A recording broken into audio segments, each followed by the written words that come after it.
Saludos mis mortales favoritos, hemos ido a la cosa por acá y pues ya continuamos con esta segunda cápsula de esta miniserie que ya hemos empezado, que es recomendaciones hermenéuticas esenciales para entender el Apocalipsis. Y vamos a hablar entonces de la expectativa temporal. Vamos a ir paso a paso, por favor no coman ansias, hay muchas cosas que hablar de Apocalipsis, pero la primera recomendación que hicimos en la cápsula anterior fue el contexto. Tenemos que colocarnos en el contexto y la expectativa temporal precisamente viene dentro del contexto, ¿sí? Entonces, nosotros tenemos que hacer las cosas serias a la hora de leer la Biblia, porque si no hacemos que la Biblia sea como un chicle, lo estiramos y hacemos que se cumpla cuando se nos da la regalada gana. El catolicismo dice Apocalipsis 12 se cumplió en el siglo XVI.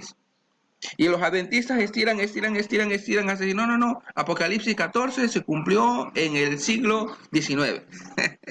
Seamos serios, por favor. Seamos serios, por favor. Que sea la propia Biblia que nos diga cuándo se deben de cumplir las cosas, no cuando a nosotros se nos da la regalada gana. ¿Cuál es nuestra meta? La escatología exegética. Nuestra meta no es hablar en favor de la escatología historicista, futurista, idealista, preterista, no. Hablamos de una escatología exegética que sea la exégesis la que nos indique cómo interpretar correctamente el Apocalipsis. Así que vamos entonces, y ahora sí vamos a estar leyendo algunos pasajes de Apocalipsis, porque esto es importante. La expectativa temporal va de la mano con el contexto. Acuérdense que en el contexto, en la cápsula anterior, decíamos que Apocalipsis escribe a iglesias históricas del siglo I. Y el mensaje que se le da a estas iglesias de consuelo era porque debían de sufrir persecución y la profecía que estaba descrita en el libro de Apocalipsis era para ellos. Tenía que tener cumplimiento mientras ellos estaban. Acuérdense la palabra de Jesús cuando confronta a su generación y le dice, estas cosas deben suceder en esta generación. Todo esto sucederá, y la Reina Valera dice, ciertamente le digo que eso sucederá en esta generación.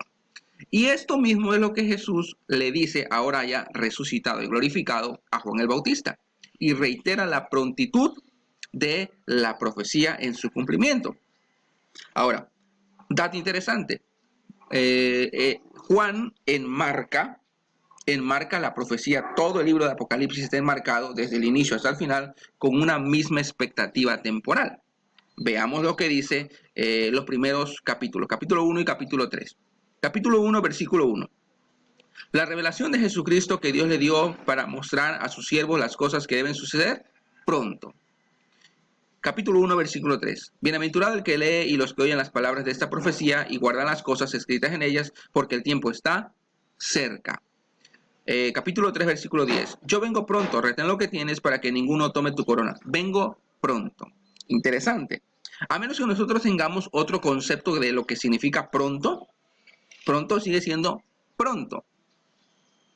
Y por eso, en los primeros capítulos, lo primero que Juan hace es decirnos a quién está dirigiendo la carta, sobre quién deben caer esas indicaciones de consuelo, de ánimo e incluso de reprensión sobre las iglesias que están escritas allí y que eran iglesias históricas en Asia. A ellos fue dirigido el mensaje de la profecía de Apocalipsis, no a nosotros, ¿sí? Por lo tanto, el cumplimiento de la profecía dentro del propio contexto exegético no nos puede mandar a otra época que no sea el siglo I. El asunto aquí es que muchos han interpretado equivocadamente, literalmente, el Apocalipsis. Pero ese es el error. Apocalipsis fue escrito en un género literario que se llama apocalíptico, por eso Apocalipsis se llama Apocalipsis, y que es un género que no se puede interpretar, que no se debe interpretar literalmente. No. Es decir, Jesús dijo, vengo pronto, tuvo que haber venido en el primer siglo, pero no fue literal. Pues por supuesto que no, porque Apocalipsis no puede ser interpretado de forma literal. Las bestias, el 666, las bodas del Cordero, el milenio, nada de eso debe ser interpretado de forma literal. ¿Por qué? Porque el género apocalíptico no nos los permite. ¿Vale? Continuemos ahora. La misma expectativa temporal de la profecía que Juan coloca al inicio del libro la vuelve a colocar y la reitera con mayor énfasis al final de Apocalipsis, lo cual no debemos pasar por alto. Fíjense lo que dice Apocalipsis 22, versículos 6 y 7.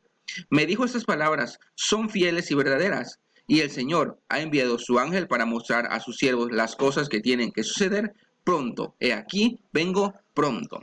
Apocalipsis 22, 10. Y me dijo, no selles las palabras de la profecía de este libro porque el tiempo está cerca. Apocalipsis 22, 12.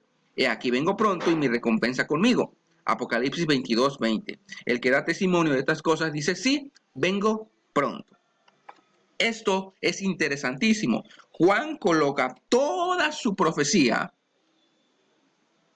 enmarcado desde el inicio hasta el final con una misma expectativa temporal. Si solamente lo hubiese colocado al principio, podríamos decir, y yo estaría de acuerdo en una interpretación así. Bueno, algunas cosas se iban a cumplir al principio, en el siglo I, y algunas otras se irán cumpliendo a través de la historia, como es el historicismo, y otras más sabrá Dios cuándo se van a cumplir en el futuro.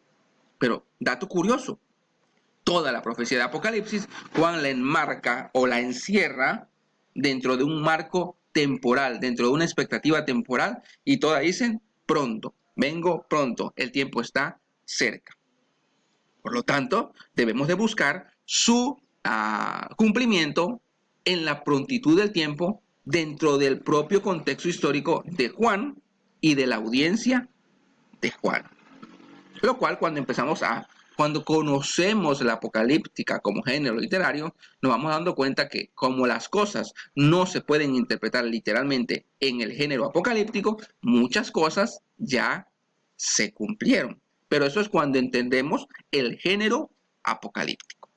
Muy bien, vamos a reiterar esto. El Apocalipsis como producto literario, dato interesante, tiene esta apertura y este cierre. Y tanto la apertura como el cierre es la expectativa temporal del cumplimiento de la profecía. Es decir, que no podemos terminar diciendo como la barbarie teológica de los católicos, que Apocalipsis 12 se cumplió en el siglo XVI, y que como la barbarie de los adventistas, que Apocalipsis 14 se cumplió en el siglo XIX. Por Dios, seamos serios, ¿sí? Entonces, para terminar esta pequeña cápsula, hablando de la expectativa temporal de Apocalipsis, vamos a contrastar Daniel y Apocalipsis, porque dicho sea de paso, Daniel también es un libro que pertenece al género apocalíptico, que tampoco puede ser interpretado literalmente, como los adventistas, que ellos dicen que como Apocalipsis menciona que hay un tabernáculo en el cielo, ellos creen que literalmente, imagínense, tremenda, no sé qué palabra decir, tremenda incongruencia exegética. Ellos creen que literalmente hay un tabernáculo en el cielo porque Apocalipsis lo dice, pero ¿quién les ha dicho que Apocalipsis se interpreta literalmente? ¿Quién les ha dicho eso para reírme en su cara? Bueno, fíjense que cuando Daniel recibe la profecía, Dios le dice a Daniel, no selles las palabras ni el libro, no lo selles. ¿Por qué? Porque cuando uno entiende la historia, faltaban 490 años para que la profecía se cumpliera. Perdón, a Daniel se le dice sella las palabras y sella el libro, porque faltaban 490 años. Pero cuando se le da la profecía a Juan en el Apocalipsis, ahí ya no se le dice sella, sino se le dice no selles. Y precisamente ¿por qué? Porque el tiempo está cerca. Ahora, fíjense, si la profecía de Daniel tenía que ser sellada porque faltaban 490 años para su cumplimiento, es decir, que era una expectativa temporal a largo alcance, a largo cumplimiento, y por eso Dios le dice a Daniel, sella las palabras de esta profecía. ¿Cómo podemos decir que cuando a Juan en el Apocalipsis se le dice, no selles las palabras de esta profecía, sigamos diciendo o pretendiendo que la profecía todavía no se ha cumplido y que se va a cumplir todavía en el futuro? Ahora, ¿cuánto es mayor? ¿490 años o 2000 años? Es decir, que nosotros hemos interpretado mal el Apocalipsis. ¿Por qué? Porque si Dios le dice a Juan, no selles, y todavía le aclara, no selles las palabras de esta profecía porque el tiempo está cerca, quiere decir que debía cumplirse prontamente. Dentro del marco, dentro del propio contexto histórico, la expectativa temporal no puede pasar más allá del siglo primero. Por lo tanto, debemos entender cómo se cumplió la profecía de Apocalipsis en el siglo primero. Y de eso vamos a ir hablando. Pero a medida que vayamos avanzando en nuestras cápsulas, vamos a ir entendiendo el tema de Apocalipsis y cómo interpretarlo correctamente. Bueno, eso es todo. Muchas gracias y esperen la siguiente cápsula.